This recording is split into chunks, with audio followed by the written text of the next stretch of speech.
C'est un plaisir de vous retrouver, mesdames et messieurs, pour cette nouvelle édition d'informations sur les antennes de Yokason Télévision.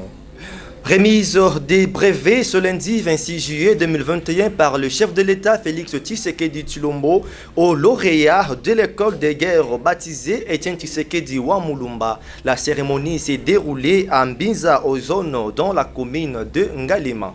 Olour Ilunga, Séraphine Lumbu pour ce reportage.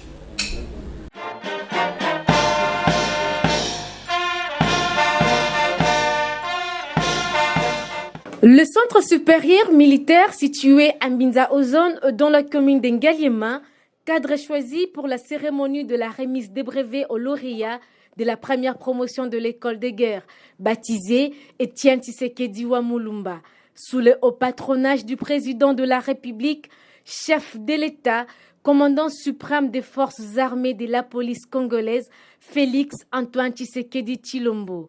Plusieurs personnalités politiques, administratives que militaires ont rehaussé de leur présence. Prenant la parole, le chef d'état-major a, dans son mot de bienvenue, salué la présence remarquée du chef de l'État ainsi que la bravoure qui caractérise les lauréats, 25 au total. Juste après, du haut de la tribune, l'ambassadeur de la France accrédité en République démocratique du Congo a martelé sur le partenariat étroit entre la République démocratique du Congo et la France. Je suis très heureux et honoré de participer à cette cérémonie aujourd'hui. Le contexte, pour moi, il est simple. Il repose sur trois piliers. Tout d'abord, cela a été rappelé par le chef d'état-major général, le partenariat étroit qui unit et qui s'est renforcé tout récemment la RDC et la France. Et ce partenariat est global. Le président de la République a eu l'occasion de rencontrer, d'échanger souvent avec le président Macron. Et il a été à l'origine d'un certain nombre d'avancées dans ce partenariat qui est global, c'est-à-dire qu'il a une épine dorsale, la sécurité et la défense, parce que sans sécurité, il n'y a ni stabilité, donc ni développement possible, mais qui s'étend à bien d'autres sujets. Et depuis la visite du président de la République, du président Tshisekedi à Paris, à la fin 2019, le champ de ce partenariat s'est étendu à de très nombreux domaines qui sont tout aussi essentiels les uns que les autres, de la santé, la lutte contre les épidémies, à l'éducation, l'accompagnement de la réforme de la gratuité, en particulier par la formation des maîtres, en passant par la gouvernance administrative et financière.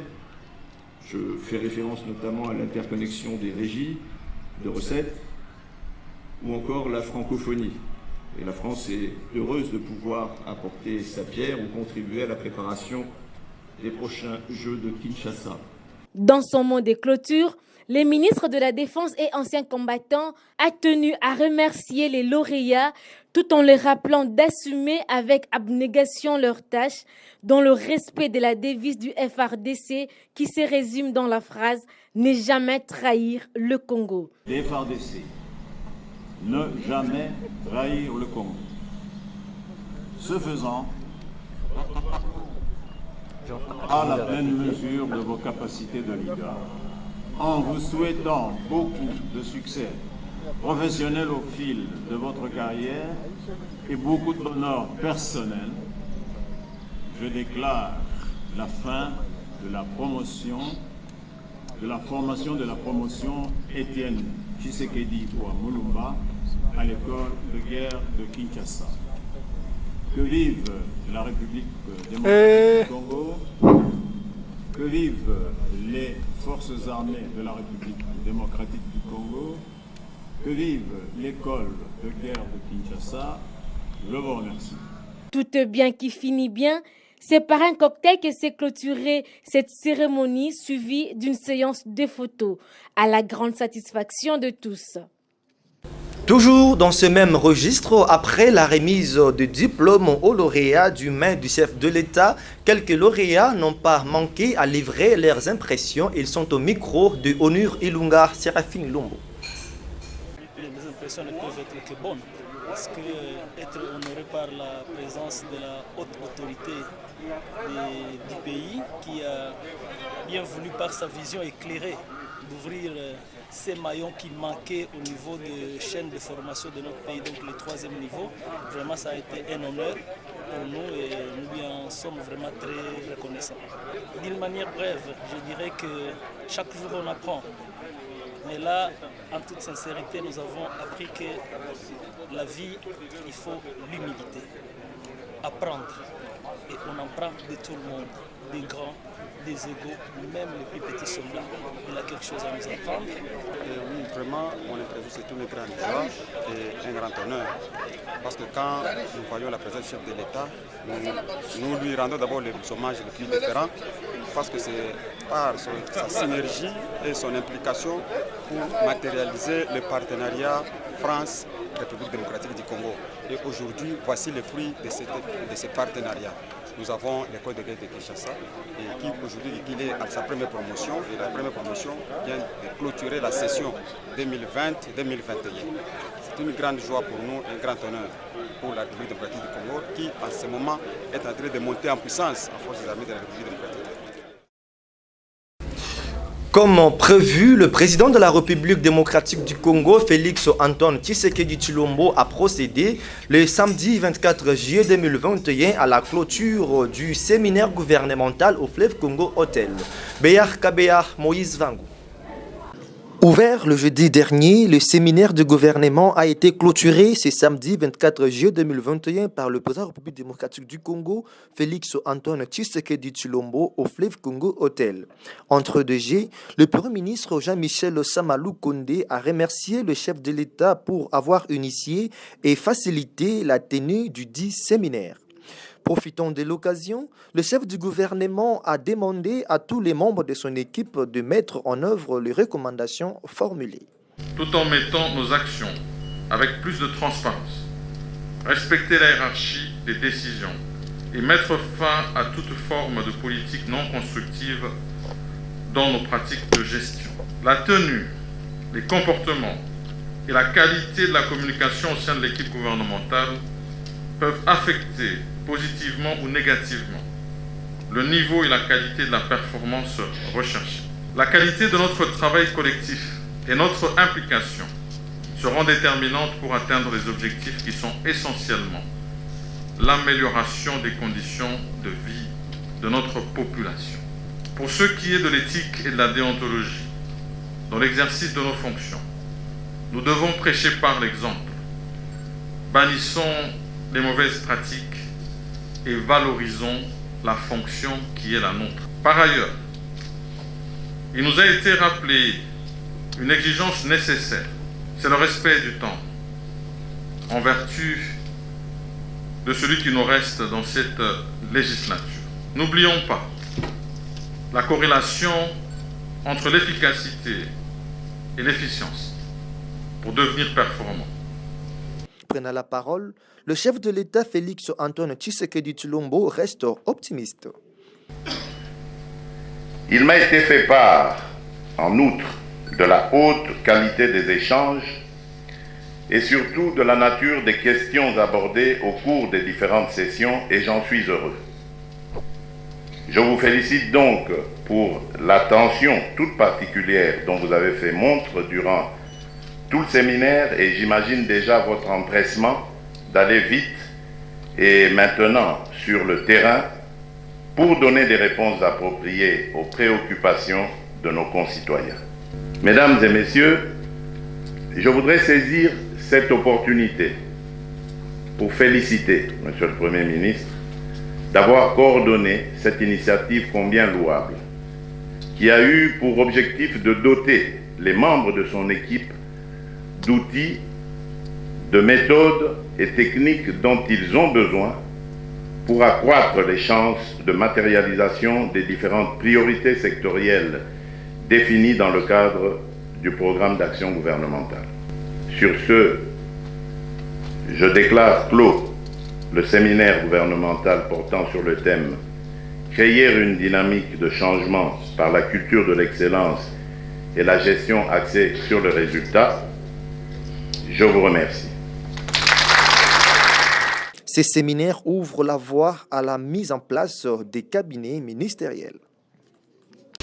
Et après la clôture du séminaire, plusieurs membres du gouvernement Samalou Kondé ont livré leurs impressions. Ils sont au micro de Béar Kabea et Onur Ilunga. C'est un moment assez important pour nous, qui sommes membres de ce gouvernement de l'Union nationale, pour que nous puissions renforcer nos capacités managériales, pour que nous puissions réellement comprendre ce qu'on attend de nous. Et comme le thème le dit si bien, il s'agit ici de créer une dynamique de changement à la culture de l'excellence et de la gestion axée sur les résultats. Et donc pour moi, en ce qui me concerne comme aménagement du territoire, qui est un secteur qui est en pleine réforme, toutes les matières qui ont été développées ici sous forme de thématiques sont d'une importance capitale pour nous permettre de bien orienter cette réforme de l'aménagement du territoire. Et nous sommes très contents, personnellement, en ce qui me concerne, pour tout ce qui s'est passé au cours de ces 3 journées intenses en activités, en thèmes qui ont été développés par des experts, des différents panélistes qui sont passés, nous s'entretenir avec chaque membre du gouvernement dans le cadre de la gestion, comme vous le savez, parce que l'action gouvernementale, elle est collective. Que vous soyez de tel ou autre secteur, mais ce qui importe à la fin, c'est les résultats que l'ensemble du gouvernement met à la disposition de la population congolaise. Les Congolais nous regardent. Ils ne veulent plus des promesses. Ils n'attendent plus de nous des dogmes, des intentions. Ils veulent du concret. Ils veulent des actions. Et je crois que c'est à quoi nous allons nous atteler désormais, sous la coordination du Premier ministre, chef du gouvernement, et l'impulsion de son Excellence, M. le Président. Je pense qu'il faut replacer le discours du chef de l'État, son Excellence Félix Antoine Tshisekedi, dans le cadre de l'Union sacrée. Dès le départ, lui-même, il a défini l'Union sacrée comme étant ni un regroupement, ni un parti politique, ni une plateforme politique. C'était plutôt un ensemble la mise en les enfants, les fils et filles de ces pays se sont mis ensemble pour changer les choses. Et dans ce cadre, quand vous mettez, provenant de divers horizons, quand vous mettez ensemble, il va de soi que le chef de l'État tienne ces discours-là. Il va de soi qu'il dise, qu'il soit le maître de son action. Donc il va de soi, donc il n'y ait pas de crainte possible sur cette question-là. Il va de soi, c'est une logique normale. Et puis la vision du chef de l'État de l'Union sacrée, c'est tout à fait normal. Nous sortons enrichis parce que nous avons accédé à un certain nombre d'informations qui nous permettent maintenant de pouvoir optimiser nos actions pour atteindre les résultats. Quand on est membre du gouvernement, on cesse d'appartenir à son organisation politique et on appartient désormais à un corps. Si vous êtes les bras appartiennent à tous les corps parce que si les bras ont des problèmes, c'est tous les corps qui en souffrent. Donc c'est ça qui symbolise un peu la solidarité, la collégialité qui doit caractériser le travail du gouvernement.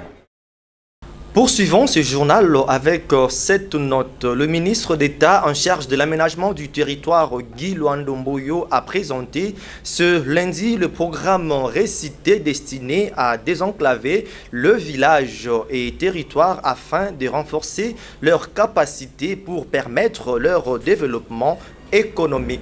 Et l'inspecteur général de l'armée, Gabriel Amissi, est arrivé à Béni, au Nord Kivu, ce dimanche pour le contrôle des fonds alloués à l'état de siège décrété dans les provinces d'Ituri et le Nord Kivu. Suivez.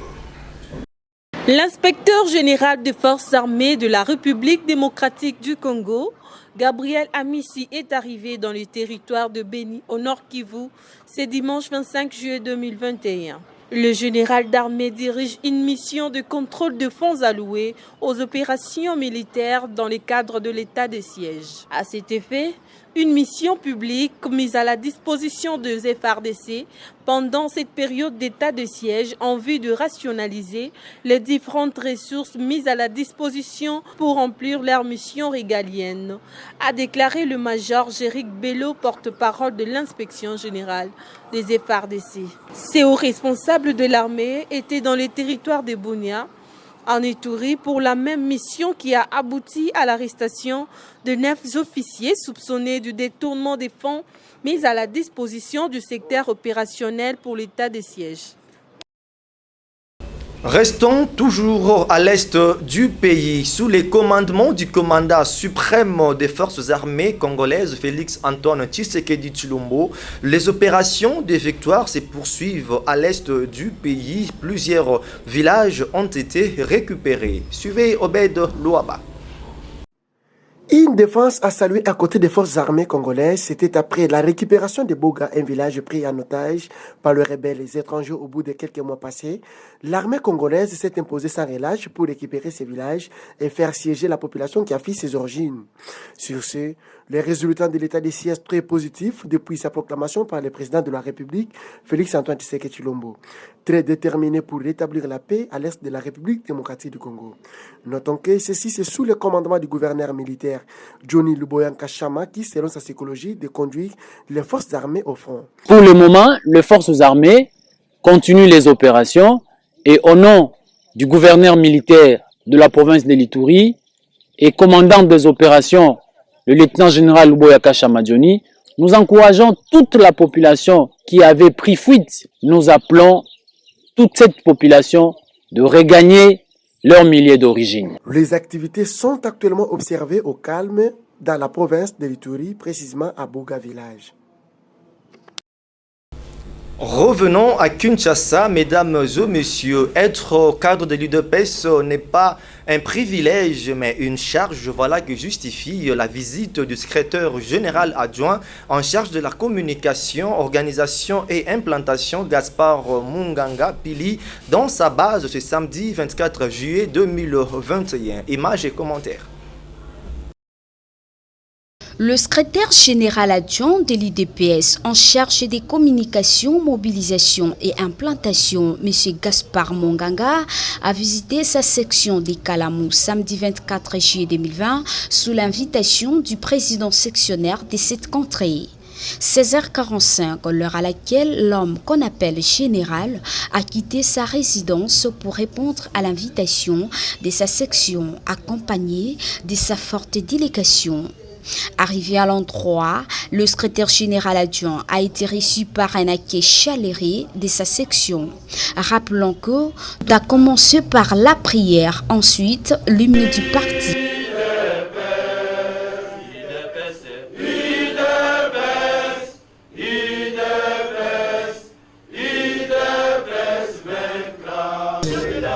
L'ambiance tout à fait particulière à l'endroit des manifestations où il y a eu également présentation de membres du cabinet du secrétaire général adjoint et du président sectionnaire. Sur ce même chapitre, le président sectionnaire des Kalamou a fait un discours suivi du directeur du cabinet du secrétaire général adjoint. Par ailleurs, M. Gaspard, l'homme aimé par sa population, a pris la parole tout en faisant son mot de circonstance. Il a également encouragé cette contrée pour un travail abattu tout en leur donnant un devoir de créer une commission pour soutenir les actions du chef de l'État, Félix Antoine Tshisekedi. Comme un père de la famille en visite de ses enfants, le secrétaire général adjoint a fait symboliquement la remise de dons, à savoir savon liquide, cache-nez, lave-mains et autres pour lutter contre la pandémie du Covid-19 qui fait rage dans le monde entier et en République démocratique du Congo. Au finish, le secrétaire général adjoint de l'UDPS en charge de la communication, mobilisation et implantation a réveillé la conscience de ses membres de cette contrée de travailler encore dur tout en soutenant les actions du chef de l'État et a remercié le secrétaire général M. Augustin Kabouya ainsi que le président AI M. Jean-Marc Kabound. Restons à l'Union pour la démocratie et le progrès social. Il a voulu prêcher par l'exemple. Le secrétaire national en charge de l'organisation, implantation et mobilisation, Antoine Abba Bafanina, va chaque dimanche dans la cellule au Golfe, dans la section de l'UDPS Gombe, dirigée par le président sectionnaire Albert Boula Mwamba. Onur Ilunga Béarkabea.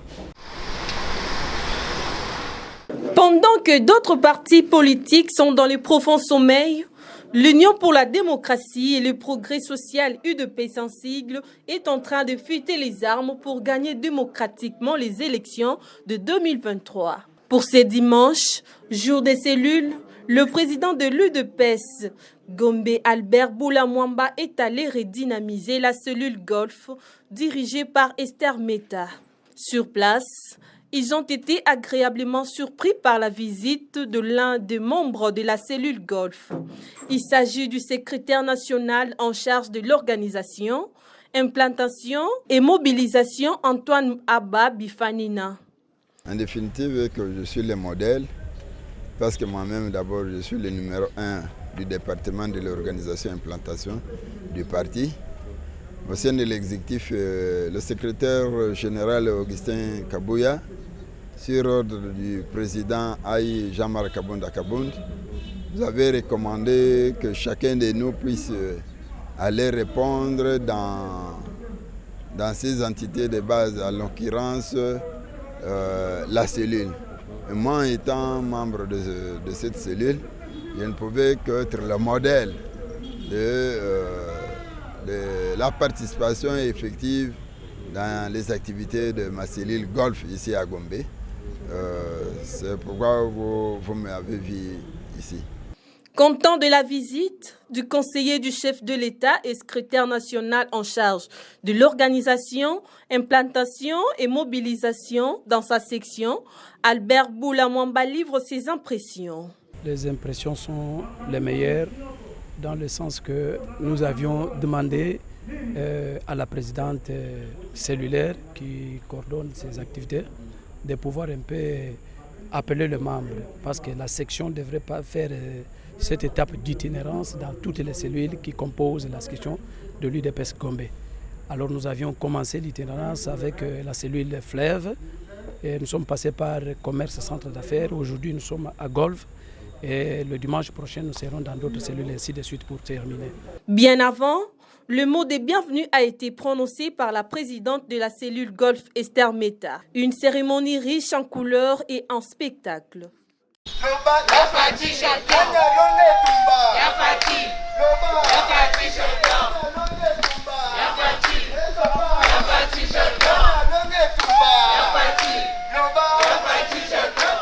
Les étudiants de l'université de Kinshasa ont manifesté leur mécontentement au sujet du meurtre de leur collègue Honoré Chama ce lundi 26 juillet 2021 au rond-point Mont-Amba, incident survenu le samedi 24 juillet 2021. Suivez Rachel Chabou.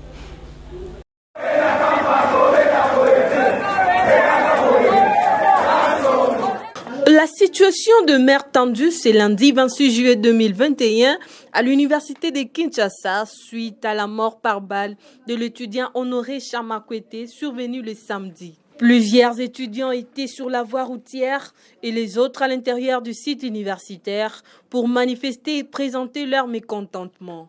Essayant de calmer les étudiants, quant à cette situation désastreuse, Obed Louaba n'est pas resté sans mots. Il s'est exprimé au micro de Yokason Télévision. Je manque les mots à dire. Pourquoi? Parce qu'un enfant qui veut quitter de loin venir étudier ici à Kinshasa, ce n'est pas un camp devant la police qui va mener une vidéo à un étudiant, à l'endroit d'un étudiant.